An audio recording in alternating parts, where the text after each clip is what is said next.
Aniya na mga dagkong balita karong adlaw sa One Mindanao.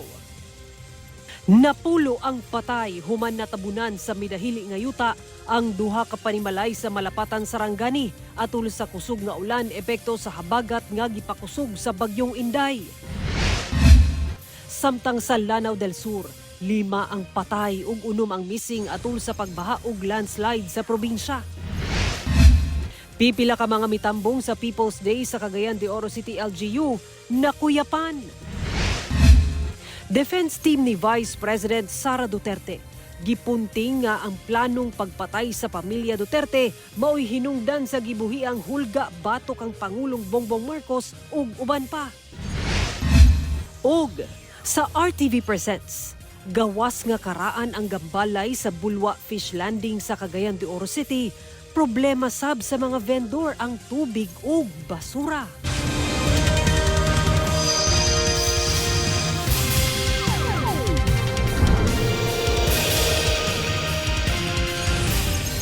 Mayong hapon Mindanao, ako si Sara Hilomen Velasco.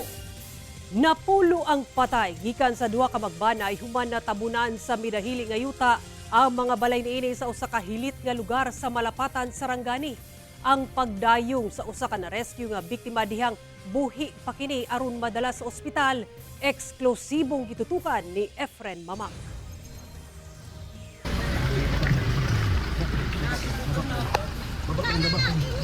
Hitabangan og dayong niini mga kabanay kining 31 anyos nga lalaki panaog gikan sa bukid sa Sitio Fandao, Barangay Poblasyon sa lungsod sa Malapatan, Sarangani. Human kini na rescue gikan sa ilang balay nga natabunan sa midahiling yuta kaganinang kadlawon. Sir, usa ni tapo diri sir? Na landslide?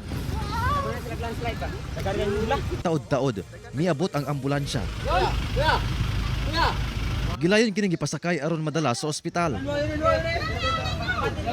Malaumon ang kabanay nga kini maluwas pa. Duha kuno ka magbanay sa duha ka panimalay ang natabunan. Dalawa ka balay, dalawa ka pamilya. Tapos kanang pulo sila ka buok, tapos siya lang ang nakuan, siya lang ang nabuhi. Apan ang maong biktima, gideklara ng dead on arrival sa ospital sa Alabel, Sarangani. Samtang, wala na kunoy kinabuhi ang mga na-retrieve nga lawas sa siyam ka mga individual nga natabunan. Duna kunoy dinhi mga bata. Sumala sa MDRRMO. Mikabat sa napulo ang ihap sa namatay tungod sa landslide. Ang landslide dili kayo lalom kay pag-rescue sa ilaha mga around 6 o'clock based on sa statement sa Purok Chairman. Madungog pa niya tong tingog sa ilalom. Mutong nagtingog mo da itong buhi pa lang mutong nadala sa ospital kay na. Pero in the rest nahilom na. Ang mga patayng lawas nakatagdang dadon sa punerarya sa lungsod. Dalo nyo ng cadaver bag? Ipadala na mo sa katong naglugsong sa nagdala og pasyente para huwag na makita ni sulod na lang. Sumala sa MDRRMO Malapatan, posibleng dunay kalabutan ang mitayog nga magnitude 7.8 nga linog niadtong June 8 sa pagkahumog sa yuta sa lugar. Posible ni na wala ni sila pa na report kay dili pud siguro ni basta-basta mo landslide dayon kung walay mga tension cracks, pero kana gina-confirm pa nato. Gumikan sa landslide, buot pabakwiton sa provincial LGU ang ubang mga pamilya doon sa lugar aron malikay sa landslide. We already informed the barangay kung katong mga sitio pa dito nga kung kinahanglan mag evacuate sa kay kusog pa man ang nag-ulan pa. Samtang 115 ka magbanay gikan sa duha ka barangay sa maong lungsod ang ginatagad karon sa LGU human naapektuhan sa pagbaha gumikan sa kusog nga ulan. Sumala sa Pag-asa, habagat nga gipakusog sa bagyong Inday gihapon ang hinungdan sa mga pag-ulan sa Mindanao. Kauban si Gary Balantay ug Bong Vicencio, Efren Mamak. One Mindanao. Atong sayro ng dugang pang mga balita sa Mindanao. Bako banato si James Paulo Yap live sa Cagayan de Oro City. James? Salamat, Sara. Sa Lanao del Sur, 5 ang patay, 2 ang samdan ug 6 pa. Ang padayong ginapangita human natabunan sila sa midahili nga yuta sa usa ka barangay sa lungsod sa Calanogas. Sumala sa LGU, misa ka na ngadto sa 5 ang natalang namatay human midahili ang yuta sa Bakilid nga mitabon sa usa ka kabalayan sa barangay Ngingir sa Calanogas, Lanao del Sur. Ang pagdahili epekto matud pa sa kusog nga ulan dala sa bagyong Inday nga nasinati sa lugar sukad Biyernes sa kadlawon. Duha sab ang natalang samdan nga ginatambala na sa Rural Health Unit. Samtang unong pasab ka individual ang padayong ginapangita karon sa otoridad, human nga natabunan ang ilang mga balay sa nahugnong yuta. Palisuray matud pa ang pag-adto sa lugar sa nahitabuan, sanglit dili na kini maagian pa og sakyanan. Nagpadayon ang search and rescue operations alang sa mga missing. Padayon pasab ang pagsuta sa ihap sa mga pamilyang apektado ug ang kalapad sa danyos nga natala. Hindi talaga inaasahan, ma'am, na ganun yung mangyari kasi ang dito kasi sa Calandongas, ma'am, ang kailangan talaga dito sa amin is slope protection. Tapos hindi masyadong tinitingnan ng highway yung kasi hindi yan under kayo sa BARM, under yan sa DPWH region 12 yata, 12.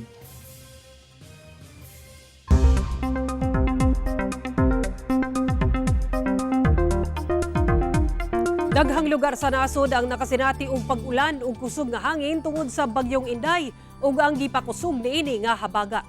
Gisaka ang wind signal number 2 sa Batanes, eastern portion sa Babuyan Islands ug northeastern portion sa mainland Cagayan. Wind signal number 1 sa ubang bahin sa northern Luzon. Sa latest bulletin sa Pag-asa, nasiplatan ang sentro sa bagyong Inday 570 kilometers sidlakan sa Itbayat, Batanes. Pa-northwest ang lihok niini sa gipaspason nga 20 kilometers per hour. Posibleng ugma sa buntag o hapon mugawas na kini sa Philippine Area of Responsibility ug sunod nga tumbukon ang eastern coast sa mainland China ugma sa gabi o Domingo sa buntag. Padayon niining ginapakusog ang habagat nga magpaulan sa dakong bahin sa nasod hangtod sa weekend. Base sa datos sa Metro Weather, halapad gihapon ang pag-ulan sa Mindanao. Kusog ang ulan sa pipila ka lugar ug probinsya busa. Mahimong alerto sa pagbaha o landslide.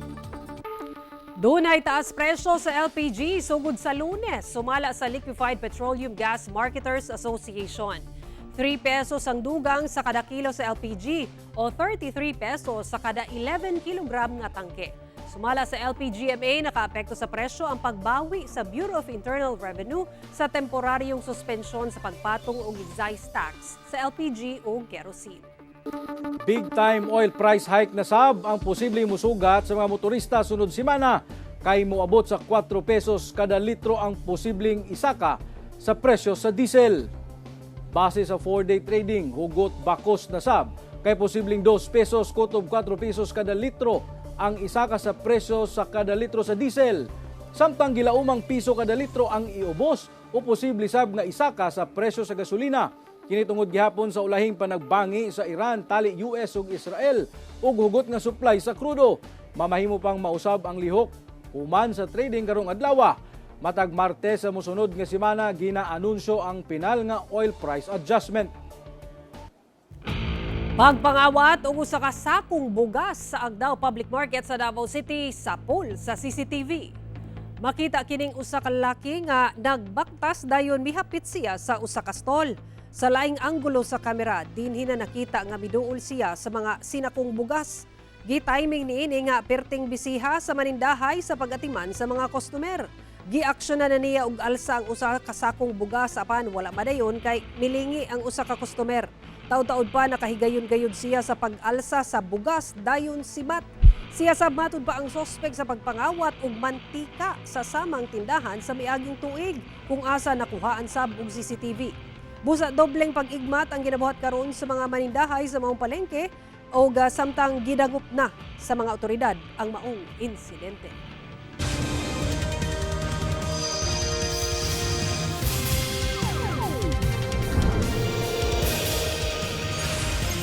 Gipaabot ni Vice President Sara Duterte ngadto sa mga opisyal sa gobyerno nga undangon una ang pamulitika. Kini ang gipamahayag sa bise atol sa usa ka ambush interview kaniya sa Surigao del Sur. Adlaw Miyerkules dihang personal nga nakigduyog si Vice President Sara Duterte sa mga taga-barangay Bigaan sa lungsod sa Hinatuan sa Surigao del Sur sa pagsaulog sa ilang 18th araw ng Bigaan ug 65th Patronal Fiesta sa Mother of Perpetual Help. Gipahinumduman sab sa bise ang self-reliance sa mga pamilya. Nakipsab nga kinahanglang iduso sa public officials ang kalinaw ug kalambuan. Mihatag sab og paggiya ang bise sa mga kabataan nga mahimong disiplinado ug humanon ang ilang pag-eskwela. Sa usa ka interview, gipaabot sa bise ngadto sa mga opisyal sa gobyerno nga ihunong ang pamulitika ug panawagan og transparency and accountability. Apan ang tinuod nga tubong mao ang kaugalingong political interest. Inaitutukan matud pa sa mga opisyal ang pagkabot sa kahapsay, kalinaw ug kalambuan nga dugay na nga ginahulat sa mga Pilipino. Ang pagbisita sa bise sa hinatuan na atol sa ilang gipahigayon nga aktibidad. Sa ikatulong nga adlaw sa impeachment trial, gihisgutan sa depensa ang gingong plano sa paghipos sa tibok pamilyang Duterte nga gitawag og O-Plan Romanov. Sumala sa depensa nga tinuod ang plano, busa ingon adto ang gibuhiang pulong ni Vice President Sara Duterte dihang gipangutana mahitungod niini. Apan tubag sa prosekusyon nga wala man daw ebidensya ang depensa. Ang detalye sa report ni Argil Relator. Atul sa impeachment trial ni adtong Miyerkules, gihisgutan sa defense team ni Vice President Sara Duterte ang Operation Romanov, ang giingong plano nga hipuson ang pamilyang Duterte. I don't know if it's true na meron daw silang Operation Romanovs and baka bala kayong ubusin ang inyong pamilya dahil hadlang kayo sa kanilang mga balakin in the future. So mag-iingat po kayo. Huwag kang mag-alala, ma'am, sa security ko kasi may kinausap na ako na tao. Sinabi ko sa kanya, kapag pinatay ako, patayin mo si BBM, si Lisa Araneta at si Martin Romualdez. No joke. No joke. Sumala sa abogado sa bise nga si Attorney Mark Vinluan, ang giingong plano batok sa pamilyang Duterte maoy hinungdan nga misulti si VP Sara sa maong pulong batok sa presidente ug sa mga kabanay niini. Ang Romanov posibleng nagikan sa Romanov royal family sa Russia nga gipatay ni adtong 1918 atol sa Russian Revolution. Gibarugan sa Duterte Defense Team tinuod ang Operation Romanov. Gipaniiran matud pa sa mga operatiba ang mga Pinoy-anan sa bise sa Davao City ug Manila nga may resulta sa grabeng kahadlok ug trauma sa iyang pamilya. Her trusted security personnel were removed. Her schedule of official functions like the one in Naga was leaked by intelligence agents and her security was heavily compromised. Tubag sa House Prosecution Team, walay ebidensya ang defense team nga tinuod nga dunay planong hutdon ang pamilya sa bise. Narinig lang ho natin to dun sa isang naging statement ng Defense Counsel. So maliwanag, wala hong kahit na anong ebidensya na nalalapag dito sa paglilitis na to na mapatunayan to in any way. So it just remains an allegation. Sumala sa Malacanang, tinaw pa daw gihapon ang hulga ni VP Sara ngadto sa presidente.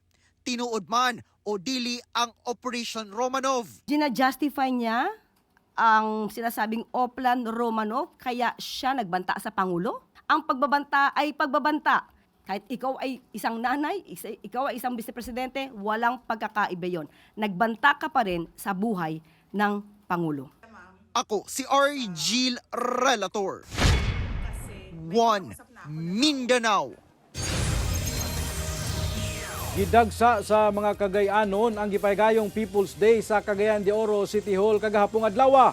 Apan pipilas sa mga milinya aron makapahimulos sa serbisyo sa LGU ang nakuyapan tungod sa dinutdutay. Ani ang report ni Cyril Chavez.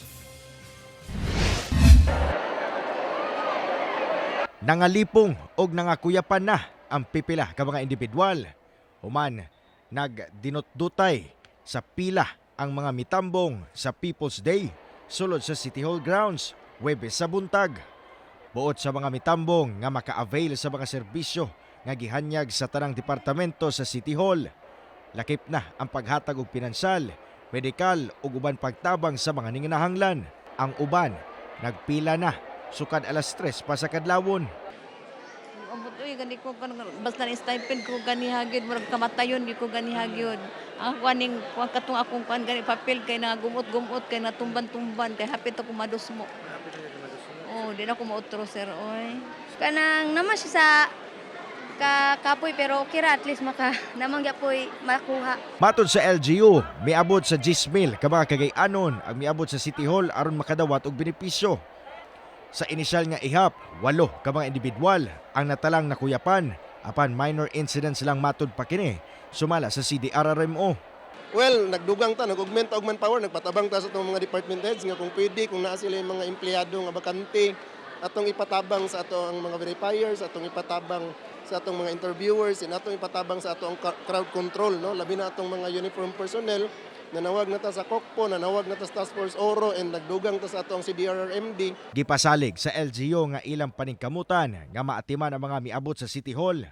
Tun-an sab kuno nila ang mga angayan panghimuon aron dili na masubli pa ang hitabo. Siniman naman itong People's Day, so dili na to pugson karong adlaw, mangayo mi og pagsabot sa inyo og dispensa nga dili nag-cut off gyud mi karong adlaw, but rest assured sa mga umaabot nga People's Day makapasalig mi nga ma-accommodate and makasulod gyapon mong tanan. Kauban si Jaybert Pairat, Cyril Chavez, 1 Mindanao.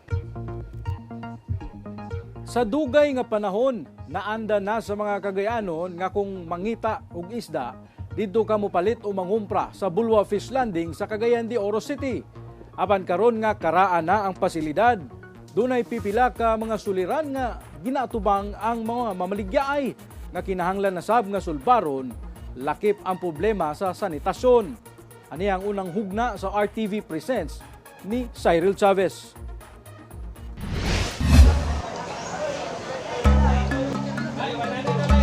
Ingon ani ang sitwasyon matag kadlawon sa Bulwa Fish Landing sa Cagayan de Oro City.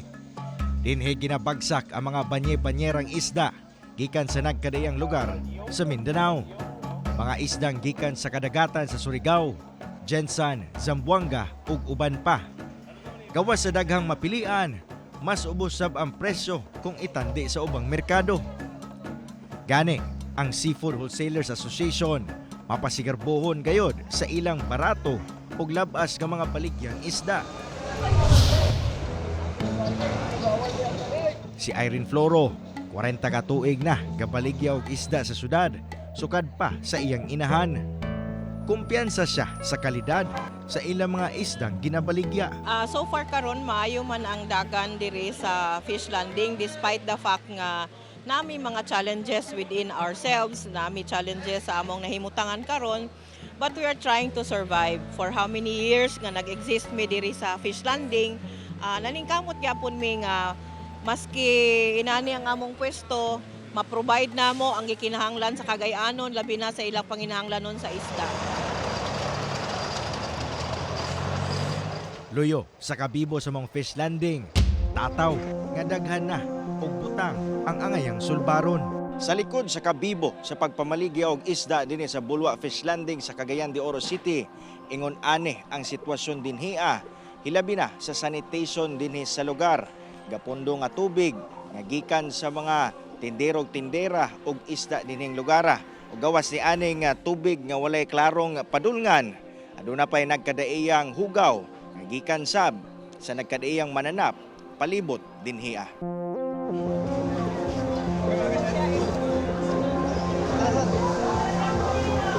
Gawas sa mga baradong kanal, aduna sa problema sa basura, lakip na ang hugaw nga gikan sa mga isda.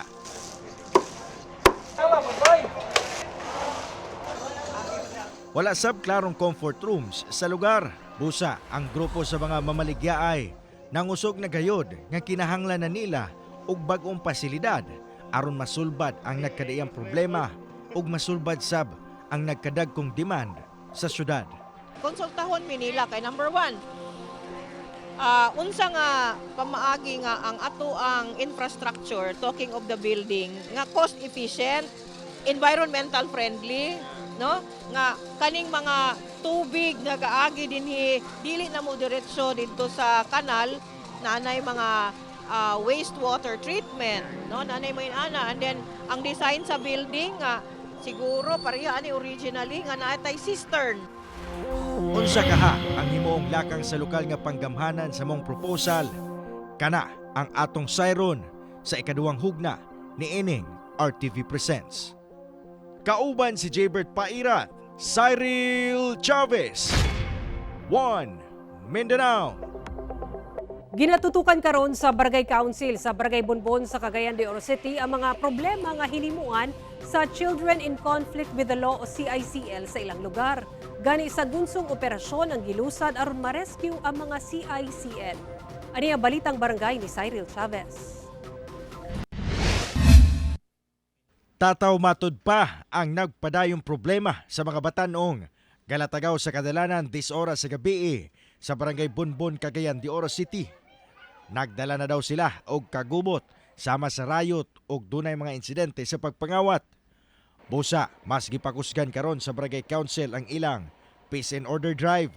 Lakip sa mga lakang ang pagpatuman og curfew hours. Ga-curfew kami sa among chiptanod everyday, mga 10 PM magsugod, padulong 12 usahay, mga 1 AM. Taman. Kana ang programa tapos ga uplan bakal sita mi sa mga kanang gainom sa dalan. Ilang ga check upon kung nabay unsay mga hinagiban ba, mga ingana o ruban pa. Gani sa sagunson nga mga operasyon nga gihimo sa mga tanod, pipila ka mga minor de edad na ang ilang na rescue. Doon na sila'y mga nakumpiska nga hinagiban atol sa operasyon. Doon na sa'y mga gipang endorso sa Carmen Police Station alang sa saktong intervention. Amo gyud ning paningkamutan nga masugaw sila sir ba, kay kung dili sila masugaw namo, kung sila mapabilin des kadalanan, kuan sila magplano unya dan pag man nagplano usa ang abad magi-rugby, kung mahay na sila kamo na nga time dako ang tsansa nila nga magplano sa pagpangawat, ulo ang uban kinang dayo na isang lugar. Apan aminado ang barangay nga dili paigo ang pagpatrolya lang aron masulbad among problema. Sagad manggod sa mga kabataan kung matapos na ang interventions nga ginahimo sa CSWD o uban pang grupo, mobalik ra gyapon sa paglatagaw. Busa ilang hangyo sa mga ginikanan nga atimanon og sakto og gabayan ang ilang mga anak. Naot unta nga magtinabanga kita nga matabangan mi diri sa barangay nga masugpo kaning mga bata kay kini sila natagaw kayo tapos ang responsibilidad sa atong ginikanan kamo po unta mo tabang po sa inyong mga anak. Kauban si Jaybert Pairat, Cyril Chavez, 1 Mindanao. Kapin 3 billion pesos ka kantidad sa mga smuggled nga sigarilyo ang nakumpiska sa kapulisan sa managlahing operasyon sa Lanao del Norte, Misamis Occidental ug Bukidnon. Ani report.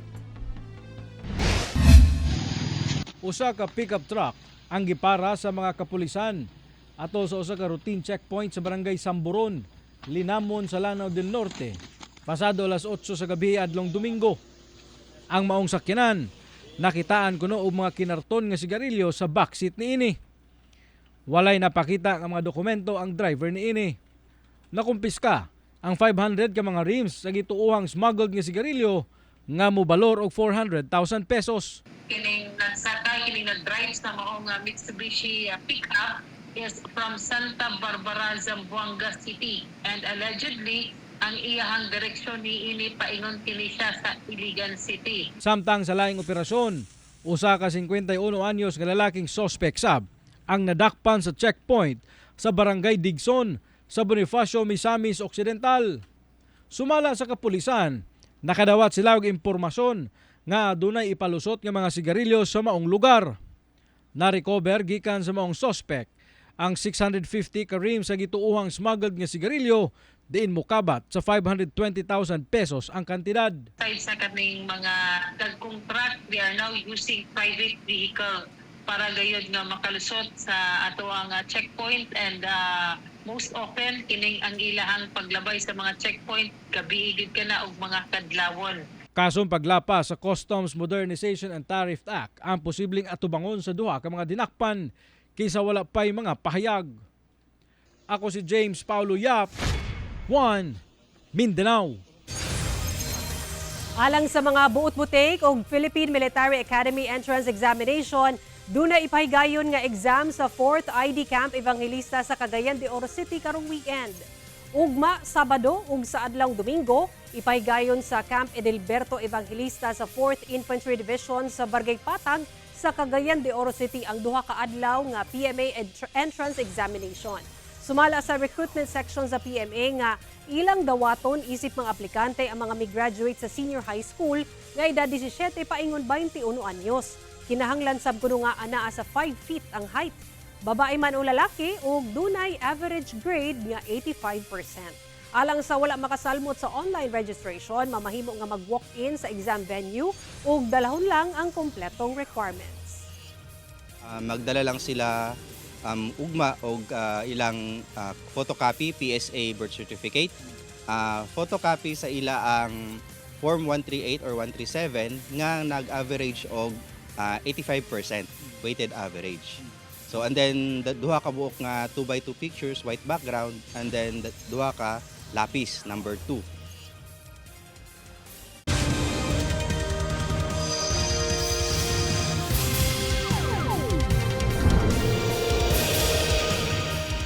Samdan ang 7 ka estudyanteng pasahero sa usa ka PUJ nga dunay rutang Turil Rojas sa Davao City human madisgrasya ug natumba atol sa biyahe sa may MacArthur Highway sa Barangay Dumoy kagahapon sa buntag.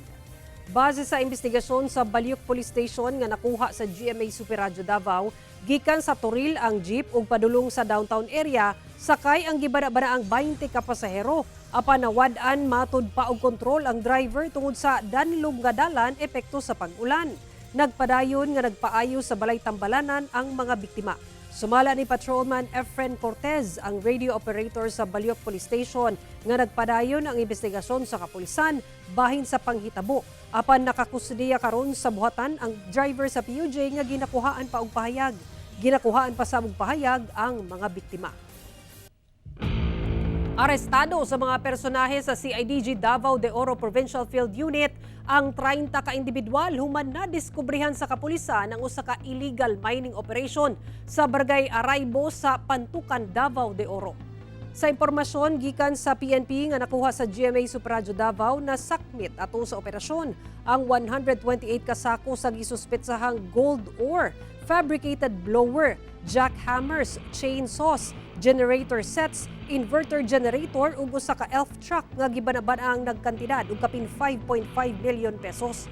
Nakuhaan sabang usa sa mga dinakpan nga giingong portal guard ug 45 nga pistola.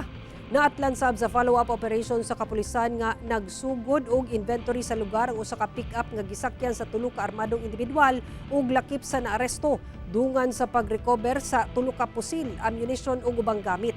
Nakakusdiya sa CIDG ang mga sospek samtang nakatakdang i-turnover sa kapulisan ngadto sa Mines and Geosciences Bureau Region 11 ang mga nasakmit nga kagamitan. Ginakuhaan pa og pahayag ang mga dinakpan. Ginuso sa Senado ang balaod ng School Safety Act isip pangontra sa mga bayolenteng aktibidad sa mga eskwelahan. Sa pagdungog sa Senate Committee on Basic Education kagahapon, sumala sa Department of Education nga midaghan ang mga bayolenteng insidente sa mga tulungaan human sa Tacloban school shooting. Sumala sa Philippine National Police, pwedeng resulta kini sa ginatawag nga copycat phenomenon. Sa pagdungog, gibutyag sab ang resulta sa 2022 Program for International Student Assessment kung asa migawas nga 62% sa mga estudyante sa nasod ang nakasinati og bullying. 41% daw ang nakadawat og hulga gikan sa ubang estudyante. Lakip sa mga ginaduso nga balaod nun ang pagbutang og CCTV cameras sa mga tulungaan ug dugang personahe nga motutok sa mental health sa mga estudyante. Sumala sa DepEd, nakig-alayo na sila sa Budget Department alang sa hiring sa 10,000 ka School Counselor Associates. Sugod karong adlaw, ipahigayon na sa DepEd sa mga tunghaan ang active shooting drill. Itudlo ang mga lakang ug angay himuon kung dunay mahitabong pagpamusil sa sulod sa mga tulungaan. Mga kapuso, nagpadayon ang nationwide promo sa inyong kapusong estasyon, ang Kapuso Big Time Panalo Season 5. Over 6 million pesos worth of prizes ang nag-atang sa lucky winners. Sa iyo lang ang pag-apil. Palit lang og participating brands ug ilakip ang inyong contact details sa inyong entries. Ihulog kini sa drop boxes nationwide. Dunay tsansa makadaog og up to 2 million pesos sa matag entry ug pwede sa makadaog og libo-libong cash prizes matag adlaw kada semana. Mulungtad ang promo period kutob August 7. Magbantay sa fake news, fake Facebook accounts o scam texts. Tutok lang sa GMA o mubisita sa official Facebook page ug microsite sa GMA Promos alang sa complete mechanics and announcements. Mamahimo ninyo makita kini nga episode pag-usab o gubernpang lokal nga balita pinaagi sa pagbisita sa official website sa GMA Regional TV o bisitahan ang among official YouTube channel ug i-click ang subscribe button para sa pinakaulahing balita sa mga rehiyon. Ug mao kato ang mga ulahing balita sa Mindanao karong adlaw. Daghang salamat sa atong mga kapuso sa Mindanao nga nagalantaw kanamo ug sa atong mga kapuso abroad. Kami ang GMA Regional TV 1 Mindanao. Walay gidapigan, walay giprotektahan. Kani adto ug karon serbisyong tinuod lang. Mga kapuso, stay safe ug mag-amping kita kanunay.